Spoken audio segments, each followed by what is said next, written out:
Moon night episode 1 सरल हिंदी कहानी। दोस्तों, कहानी शुरू होती है लंदन शहर से। यहाँ रहता है एक सीधा सादा नेक दिल इंसान, स्टीवन ग्रांट। वह एक म्यूजियम की गिफ्ट शॉप में काम करता है। बहुत शांत, थोड़ा अकेला और हमेशा उलझा हुआ सा। लेकिन उसकी जिंदगी में एक बहुत अजीब समस्या है। स्टीवन को रात में सोने के बाद क्या होता है, कहाँ जाता है? वह बिस्तर पर सोता है, लेकिन कभी कभी सुबह उठकर किसी और जगह क्लास पर होता है। उसे डर है कि वह नींद में भटक जाता है, इसीलिए वह सोने से पहले अपने पैर को रस्सी से बिस्तर से बांधता है और दरवाजे पर टेप लगाता है। एक दिन उसकी जिंदगी पूरी तरह बदल जाती है।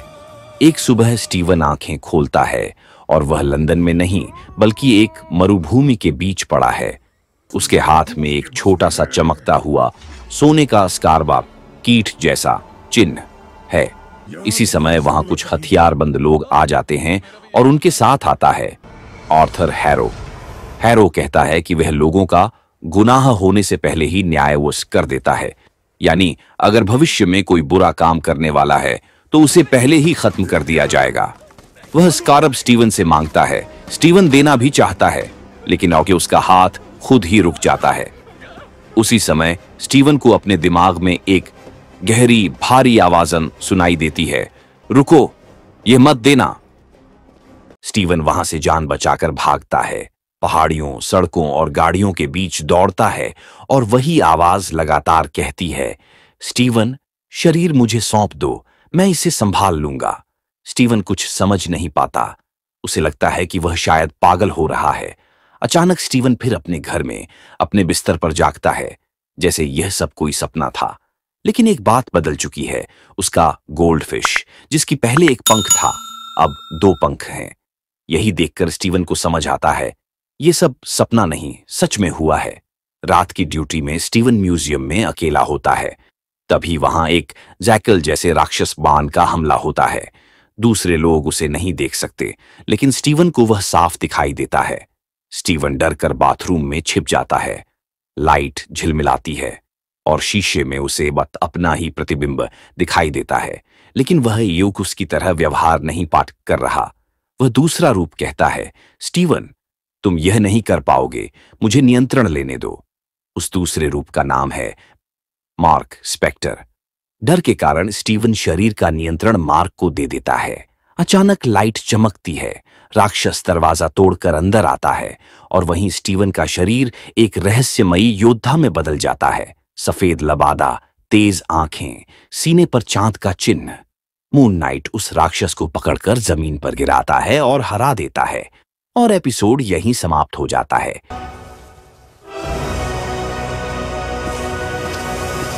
म्यूजियम में राक्षस के साथ लड़ाई के बाद स्टीवन को लगता है कि अब सब कुछ ठीक है, लेकिन सीसीटीवी फुटेज देखकर सब हैरान हो जाते हैं, क्योंकि कैमरे में राक्षस तो दिखता ही नहीं, बस स्टीवन की खुद की हरकतें दिखाई देती हैं। म्यूजियम मैनेजमेंट सोचता है कि स्टीवन का दिमाग खराब है और वहीं उसे नौकरी से निकाल दिया जाता है।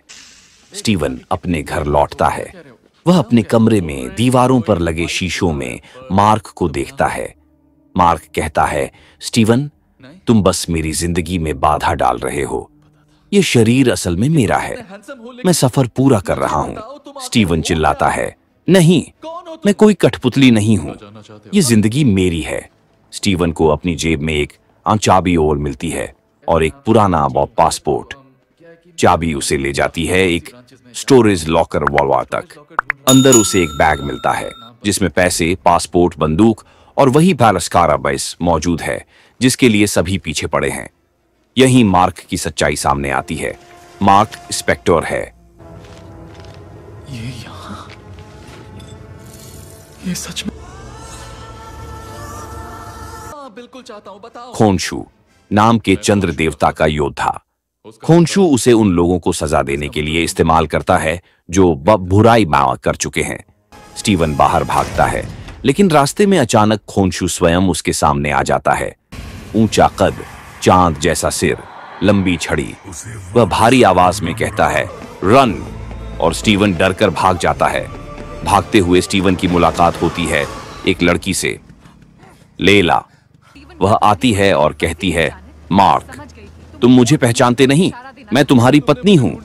स्टीवन हैरान, मैं मार्क नहीं हूं, मेरा नाम स्टीवन है। लेला समझ नहीं पाती कि कैसे एक ही शरीर में दो लोग हैं। इसी बीच मार्क का दुश्मन आर्थर हैरो स्टीवन को पकड़ लेता है। हैरो बोलता है, खोंशू का रास्ता गलत है। वह लोगों को अपराध के बाद सजा देता है, लेकिन मेरी देवी अमिट अपराध होने से पहले ही बुरा इंसान खत्म कर देती है। यानी अगर किसी के दिल में भविष्य में बुरा काम करने की भावना भी हो तो हैरो उसे मार देता है। हैरो स्टीवन से ऑस्कारब्स ले लेना चाहता है। उधर स्पेक्ट्रल दुनिया से एक और वह जैकल जैसा राक्षस वन भेजा जाता है। राक्षस स्टीवन पर हमला करता है। लेला चिल्लाती है, मार्क को नियंत्रण लेने दो, स्टीवन उसे आने दो।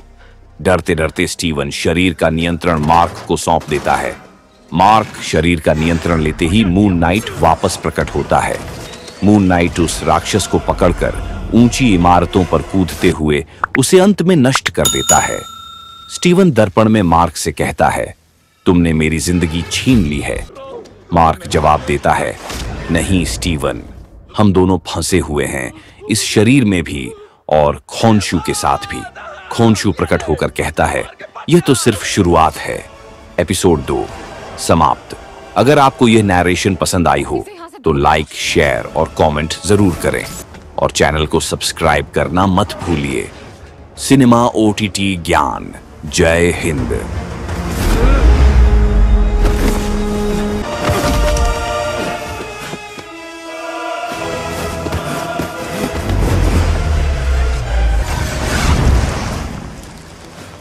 क्या लगता है हम कहां जाएंगे?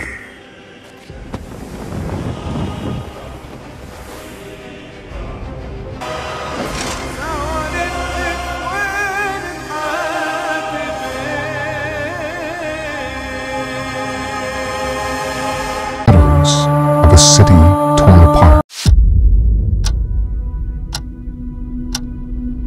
Hello and welcome to Staying Awake. I have a sleeping disorder.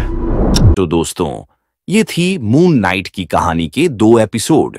अगर आपको यह नैरेशन पसंद आई हो तो वीडियो को लाइक कीजिए, कमेंट में बताइए अगला वेब सीरीज कौन सा कवर करें, और अगर आप चैनल पर नए हैं तो सब्सक्राइब जरूर कर लीजिए। आपका एक छोटा सा सपोर्ट हमारे लिए बहुत बड़ा मोटिवेशन होता है।